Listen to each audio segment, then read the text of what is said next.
Assalamualaikum warahmatullahi wabarakatuh. Bismillah, walhamdulillah, wassalatu wassalamu ala rasulillah Sayyidina Muhammadin ibni Abdillah wa ala alihi wa sahbihi wa man tabi'ahu wa walah wa la hawla wa la quwata illa billah, amma ba'd.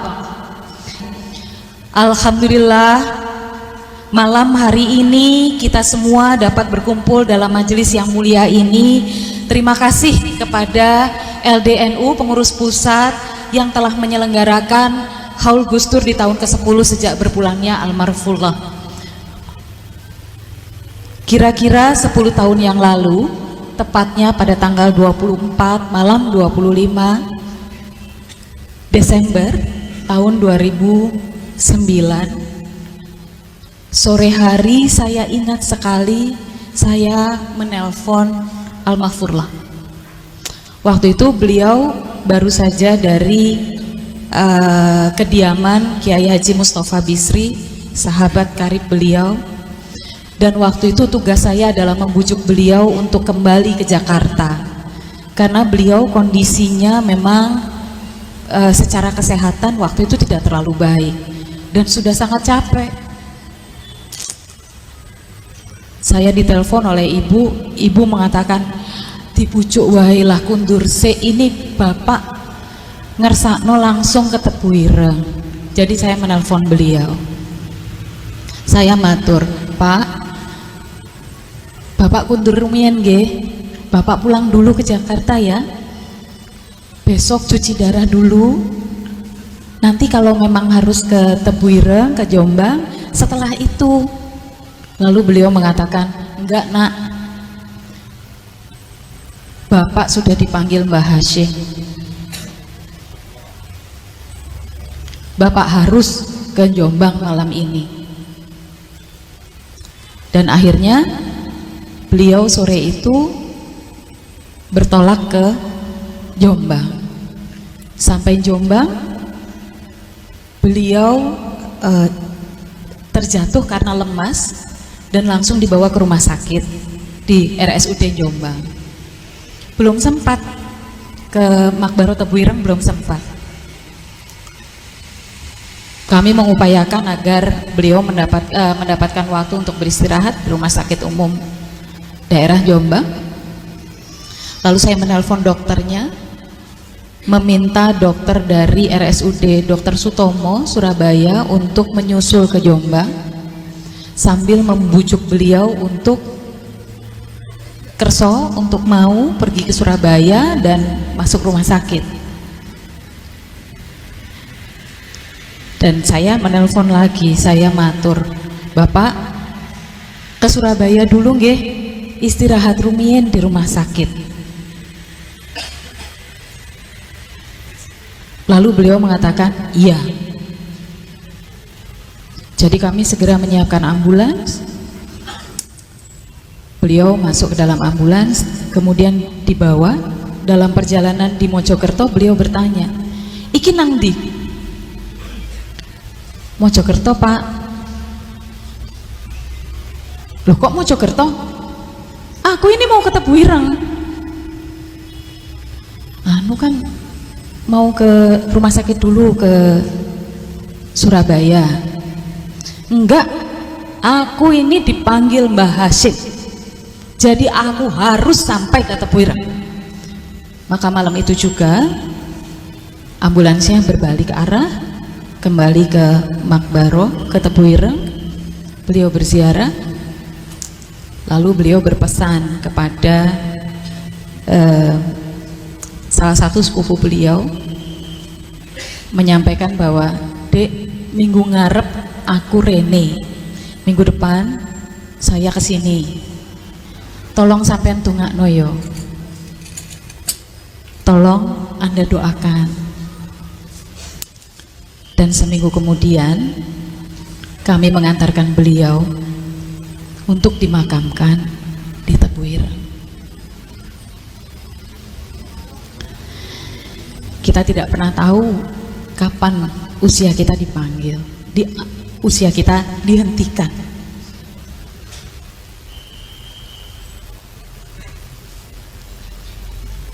Malam hari ini kita berkumpul bukan untuk memuja-muji beliau, tapi karena kita ingin belajar, karena kita ingin mengambil keteladanan, karena kita ingin mencari inspirasi, terutama di dalam situasi kehidupan kebangsaan kita yang seperti ini sekarang,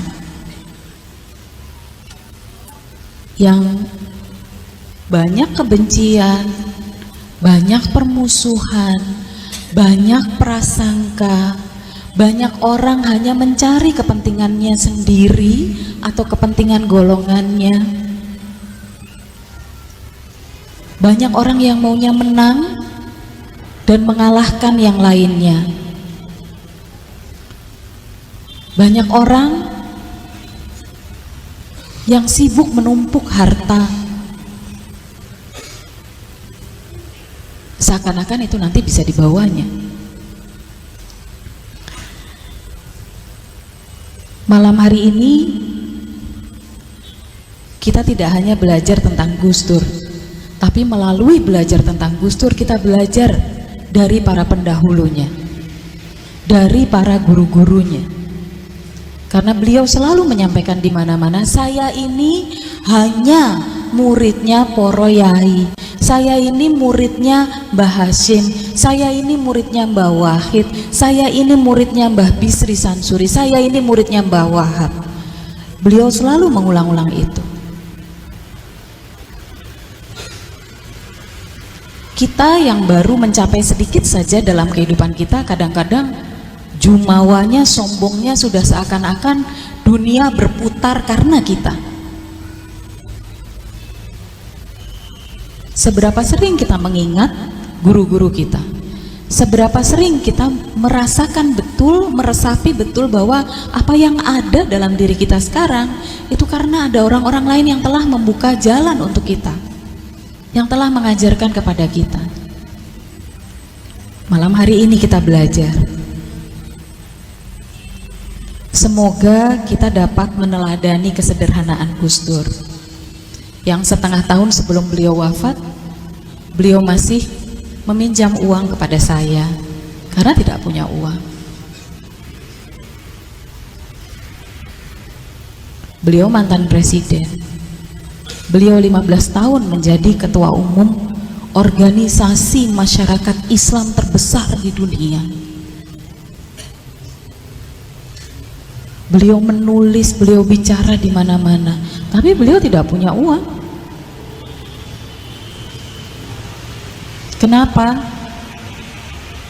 Karena setiap kali kami bertanya, setiap kali saya bertanya, Pak, mbok saya dibelikan ini, mbok saya dibelikan itu, beliau selalu mengatakan, nggak punya uang nak.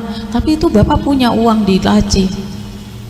Itu uang titipan untuk rakyat, bukan uang kita. Beliau tidak pernah mempersoalkan pakaian apa yang tersedia untuk beliau.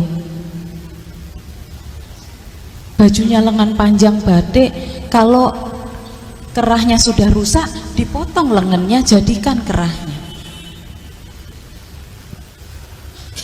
Kita baru punya jabatan sedikit saja, sudah sibuk mikir baju kita, pantas nggak ya untuk jabatan kita.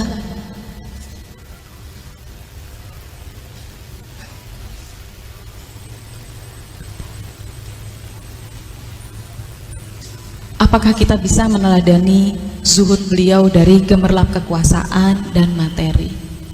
Banyak orang ketika sudah memiliki jabatan lalu lupa bahwa jabatannya adalah amanah, wasilah untuk kemaslahatan umat.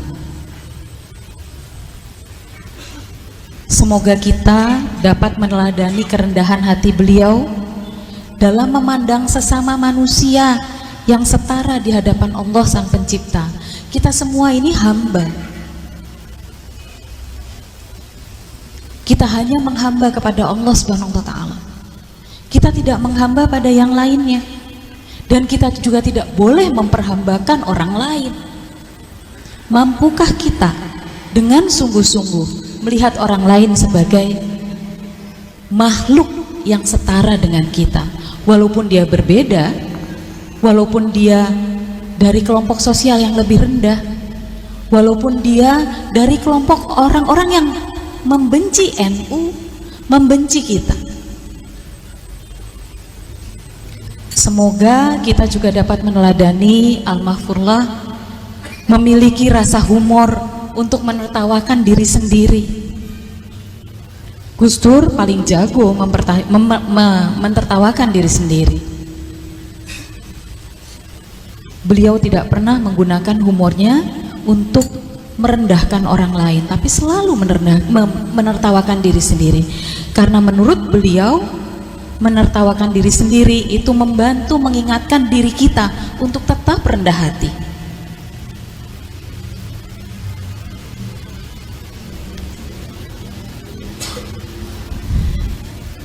Semoga kita juga dapat memiliki keteguhan hati untuk setia kepada tujuan mulia perjuangan kita, yaitu kemaslahatan umat. Semoga kita dapat memiliki kesabaran, belajar dari Mas Eko tadi, Mas Banser.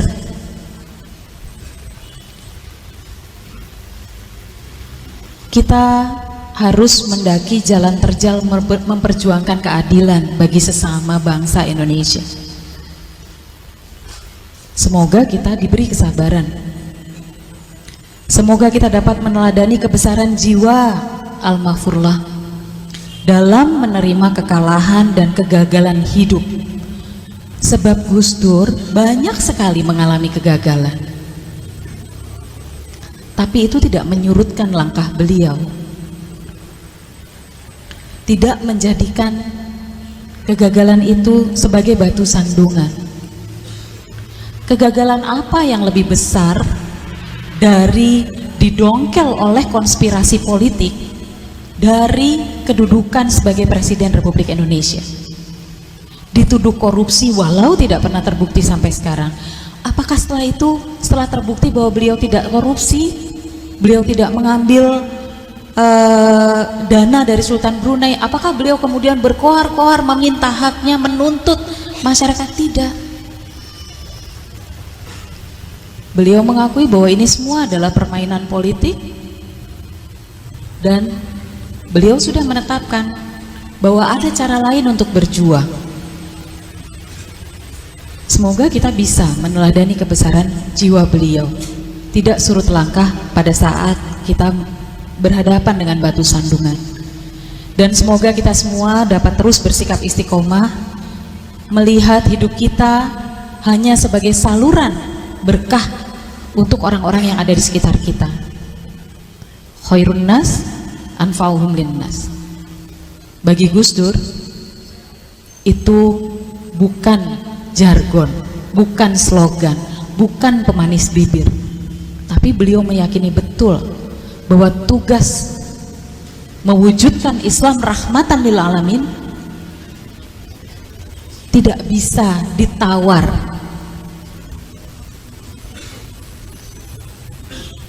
Semoga kita bisa meneladani semua itu.